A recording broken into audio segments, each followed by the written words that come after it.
What you are about to experience is out of this world. Politics, history, and of course, a lot of entertainment. It's time to rock it with the Docket. Hey, what's going on, everybody? It's Kyle Dockery with the Dockery Docket.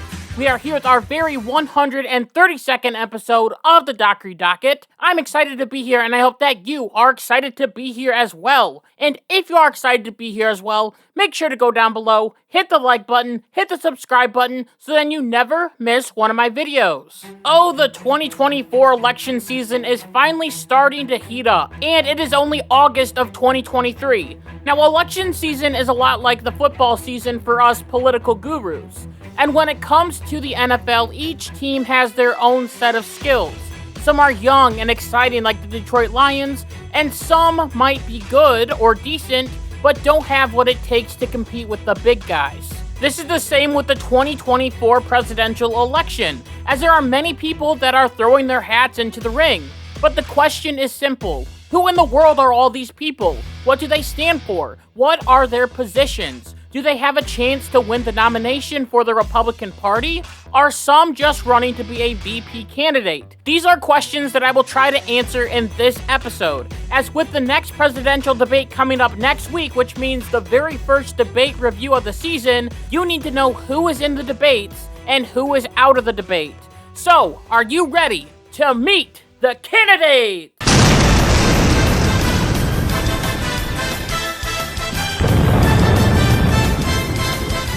This first group of men is known as the Who's, the people that after this episode you will never hear about again. The first three are Asa Hutchinson, Francis Suarez, and Will Hurd. These men are the anti-Trumper Who's, aka the ones that get to go on cable news shows and talk about how terrible Trump is. The media love these types of candidates because they can say, well, we have both sides of the aisle on our TV show. No, you don't. You have Republicans in Democratic clothing. Their polling numbers are absolutely terrible, with the highest being Asa Hutchinson at 0.8%. Pathetic.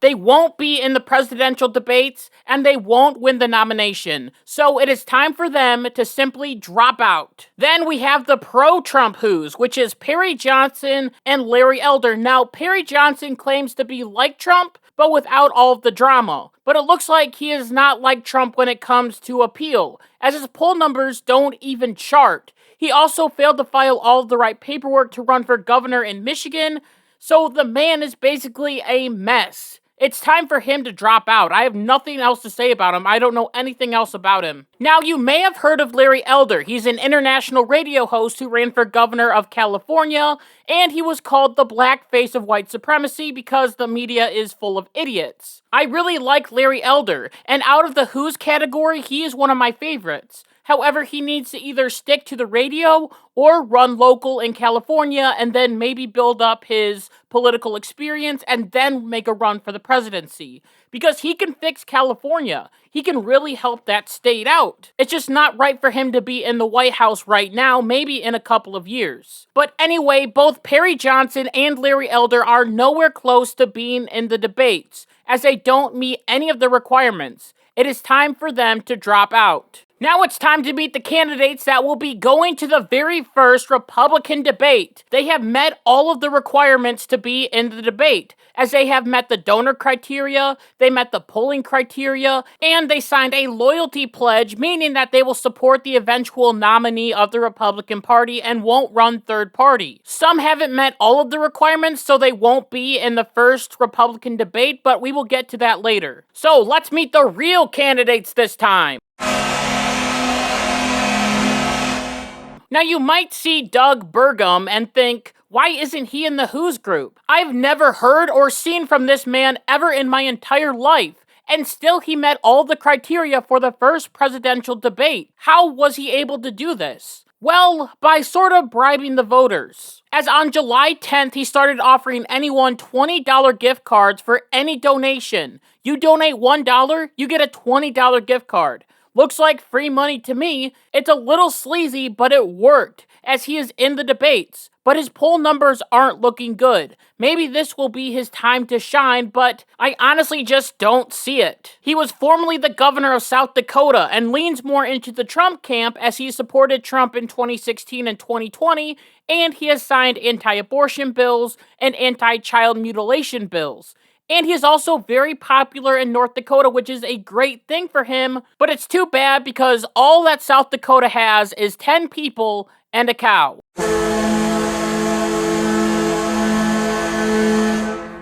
Why on earth is Chris Christie running again? The man hasn't been relevant since he stopped a bridge as the governor of New Jersey. It's because, well, he is an anti-Trump Republican. You will see him on CNN talking about Trump. You will see him on the Sunday news shows talking about Trump. His entire strategy is bash Trump. I haven't heard one single policy that he will propose as president of the United States. If you want to win the presidency, first you have to be liked, which Chris Christie isn't, even though he is anti-Trump. And you gotta make sure that you at least have some policy plans. However, Christie is a very good debater, as he literally destroyed Marco Rubio's campaign back in 2016. And when he and Trump were buddy-buddy, he was the go-to man for debate prep. Will this help him win the Republican nomination? No, probably not. But it could help him get some shots off at Trump. It is also beautiful that people are calling him White Lizzo, which is a beautifully crafted nickname. Right now, Christie is low in the polls as he is currently at 2.6%, which means that he needs this debate to boost him up. But that would have to be a very strong boost. Tim Scott is probably the most middle-of-the-road candidate that I have ever seen in my entire life. He doesn't seem to criticize anyone personally, but will instead go after the policy that that person is proposing. Like when he went to the Lion's Den and was on The View, he gave his whole life story, talking about how his dad grew up in segregation, and he learned from that to stay strong and believe in the goodness of America. And that, yes, America has had its problems, but we can fix them. He attacked the host's ideas with such grace and kindness, it honestly felt like a fresh breath of air. Now, Scott has criticized Trump in the past, but his record shows that he has similar positions as Trump.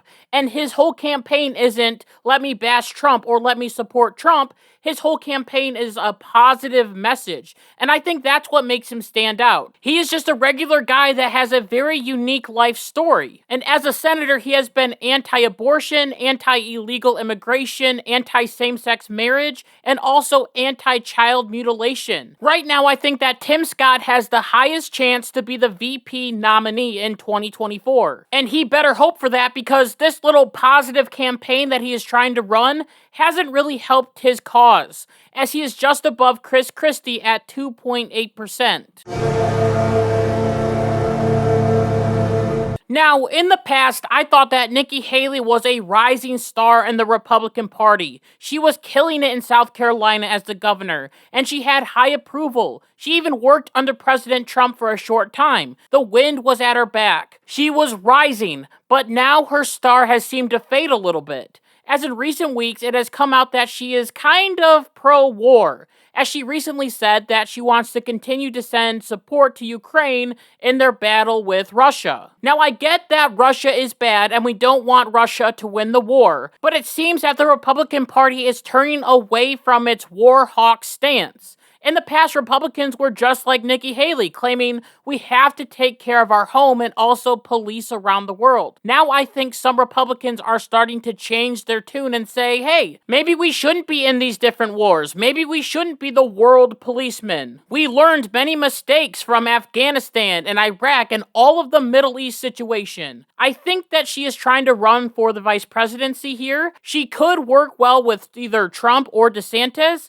as right now she has 3.4% in the polls. Just be careful, she might drone strike you.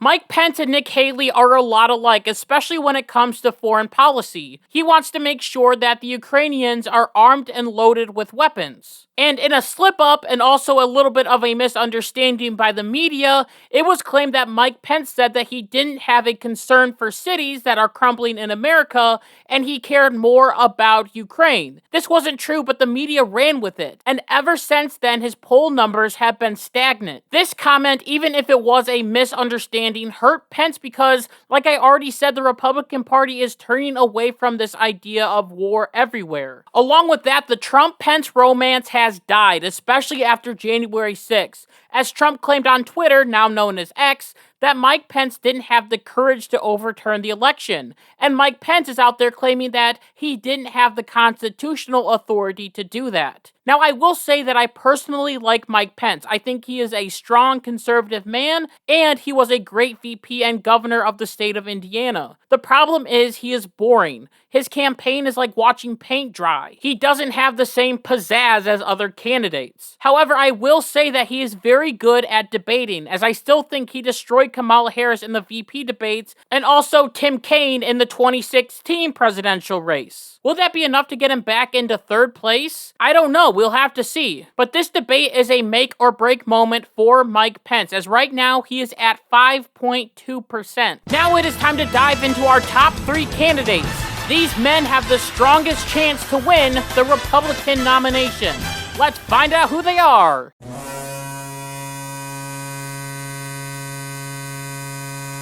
Vivek Ramaswamy, pronounced like cake, is a sort of a who candidate and is really a dark horse to win the nomination. And he reminds me a lot of 2016 Donald Trump. He is an outsider, a businessman, a co-founder, an executive of Stove Asset Management. And he has a huge presence on social media. That is really how I found out about his campaign. He has ads all over Twitter, which is now X, and they are really good videos, talking about how we need to end these different wars, how we need to bring jobs back to America, and even some controversial things like taking a civics test or joining the military before you can vote, and ending birthright citizenship. Along with that, he has also had some controversy by claiming that he wants to abolish the Department of Education, the FBI, and the IRS. He has also jumped headfirst into the culture war issues, claiming that we need to end identity politics, and he wants to get rid of the victimhood culture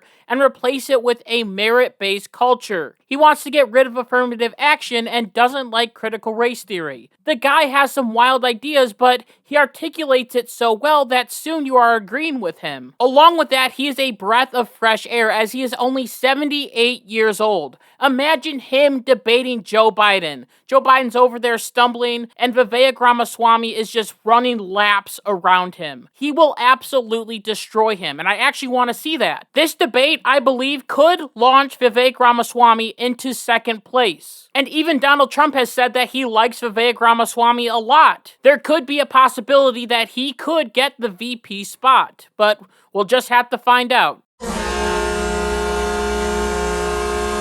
What in the world happened to Ron DeSantis? He seemed to be a rising star in the Republican Party, and then all of a sudden, he just crashed and burned. It took me months to figure out how to actually say his name. And just like that, he might just be gone. It seems like his presidential campaign was dead from the start, as he announced that he was running on Twitter, now known as X, and it was a total disaster.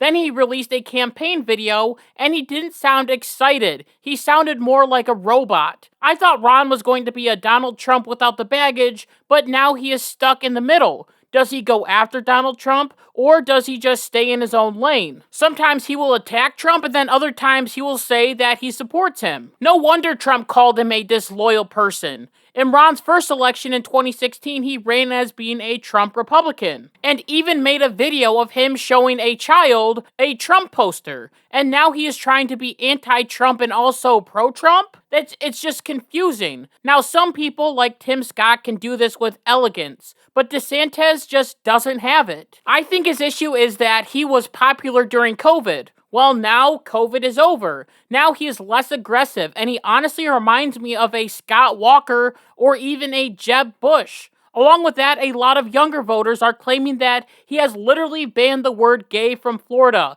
and that he is literally trying to kill trans children. Of course, this isn't true, but if he were the nominee, this is all that you would hear from the left, over and over and over and over again. It's either that, or he's worse than Donald Trump and he is literally a Nazi. I still think that Ron DeSantis is a great guy with policies that are just like Donald Trump's, and he would make a great president over Joe Biden. But right now, it just doesn't seem like his time. Right now, this debate is a make or break moment for DeSantis. If he fails, Ramaswamy will pass him, and he will have to drop out. If he does good in this debate, then he could gain more ground on Donald Trump. But will that be enough?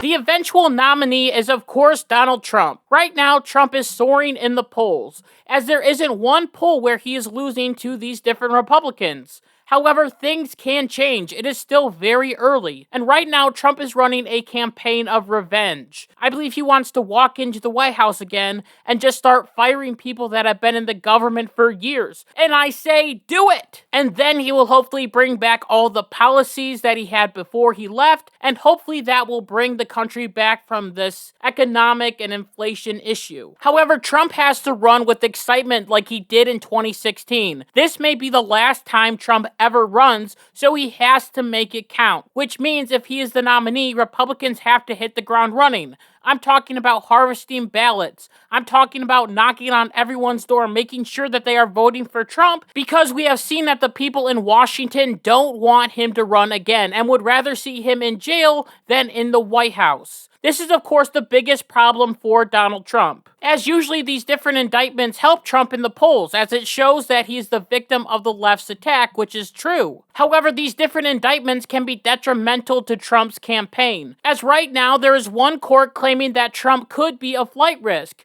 and they want to make sure that he can only stay in one state. You know what that means. He won't be able to campaign. They also want to take his phone away, and you know what that means. No more getting his message out there using Truth Social. They are trying so hard to stop Trump's message from being spread. This is truly election interference. Joe Biden and his DOJ are going after their political rival, and I am telling you right now, this is how they are going to steal this election. Trump won't be able to campaign, and he won't be able to truth, and he could also be in jail. Some states will probably decide to take him off the ballot because he literally tried to destroy America or whatever. If this is in the middle of the campaign, what are Republicans supposed to do? Do they have time to put a new person's name on the ballot? Do Republicans pick Ramaswamy or DeSantis?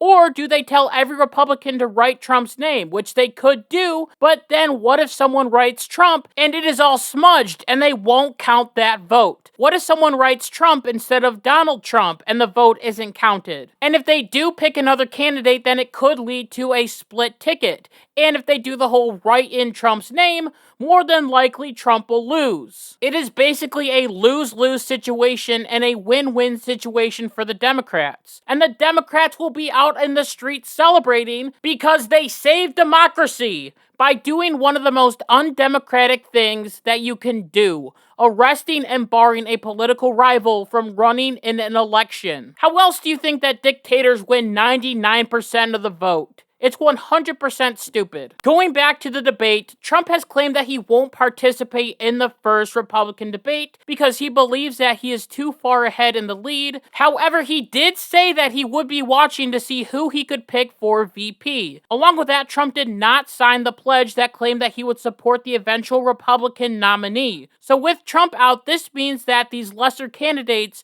are going to get an opportunity to prove themselves. Do they have what it takes to face off against Trump? My prediction for this debate is that Ramaswamy will come out on top, and I think that he will then overpass DeSantis, and him and Trump could end up being neck and neck, or maybe Trump will pick him as the VP. You never know. Make sure you stay tuned for the very first debate review, which should be released sometime next week, hopefully. And along with that, I just want to thank you so much for listening to this episode of the Dockery Docket. And until next time, like my mom always says, be good, be kind, be loving, goodbye.